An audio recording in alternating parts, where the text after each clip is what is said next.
If your dog barks, paces, or destroys things the moment you leave, I need you to watch this. Most owners I talk to think it's a training problem. It's not. It's a preparation problem, and there are specific things happening in the minutes before you walk out that door that are either calming your dog's nervous system or sending it into overdrive. And so after dealing with hundreds of anxious dogs, I can tell you, the leaving itself is rarely the trigger. It's what you do or don't do before it.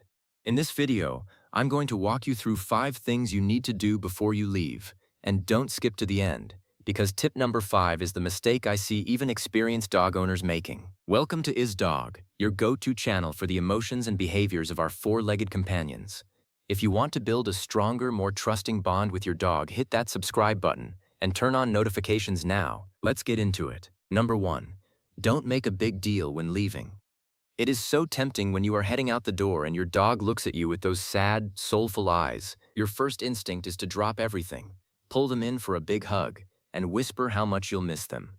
It feels like the right thing to do. However, according to the sources, dogs are incredibly in tune with our emotions.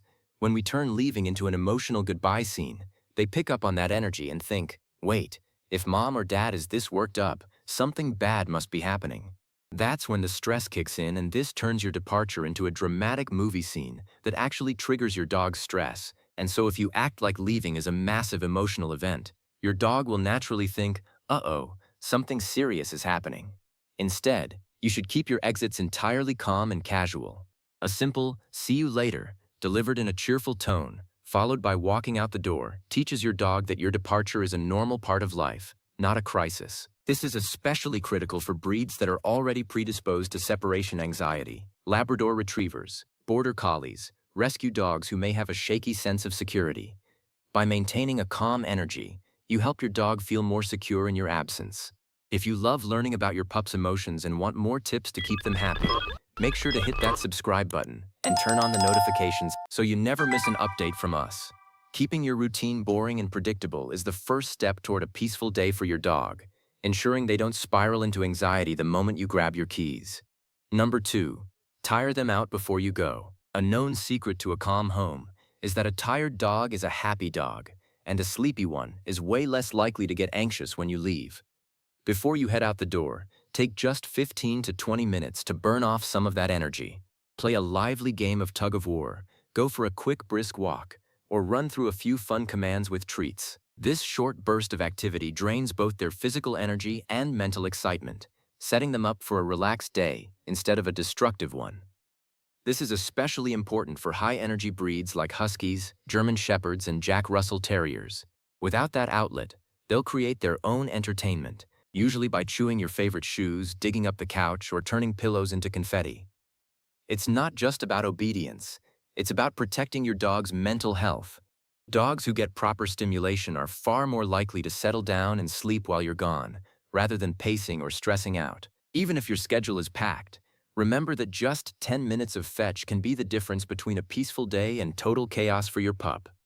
Prioritize that quick burst of exercise, and the moment you close the door, their alone time turns into nap time. Number 3. Create a safe den or retreat zone. When you leave your dog alone, you must ensure they have a place where they truly feel safe. That's because dogs are den animals, which means they don't necessarily want wide open spaces when they are feeling vulnerable. Instead, they crave a secure, busy corner where they can retreat and feel protected. This safe zone could be a crate if they are crate trained, a quiet corner with a soft blanket, or even a small blanket fort set up in a laundry room. To make it even more effective, add something that carries your scent. An old t-shirt works well. The scent functions as a neurological anchor, something that says, my person was here, my person will return. Sensitive breeds like Chihuahuas, Dachshunds, and French Bulldogs often benefit the most from this kind of setup, as they can be more reactive to environmental stress. And it is important to remember that this is not about confinement. It is about providing comfort. When a dog knows they have a designated safe zone, they are far less likely to panic if they hear unfamiliar sounds like a loud truck or a thunderstorm while you are away. Having this dedicated retreat helps manage their alone time by giving them a physical anchor of safety, ensuring they don't feel lost or exposed in a large, empty house. This simple environmental adjustment can drastically reduce the chances of a fear-based panic attack while they wait for your return. Number 4. Provide mental enrichment. Think about what it would feel like to be left in a room for 8 hours with nothing to do and nowhere to go. That's not rest. That's deprivation. And for dogs, sustained boredom doesn't just lead to destruction. It leads to a mental state that resembles anxiety and depression. Before you leave, set up enrichment that requires active engagement: a Kong stuffed with peanut butter or frozen broth, a puzzle feeder, treats hidden around the house to trigger their scenting instinct, one of the most mentally exhausting activities a dog can do, in the best possible way. For working breeds, Australian Shepherds, Golden Retrievers, Poodles, mental stimulation is non-negotiable. Rotate toys regularly so the environment stays novel. A toy they haven't seen in 3 days is more interesting than one they've had access to all week. The goal is simple: give their brain a job. A dog with a task is a dog that isn't panicking. Cognitive engagement is one of the most underutilized tools in managing separation anxiety. Number 5.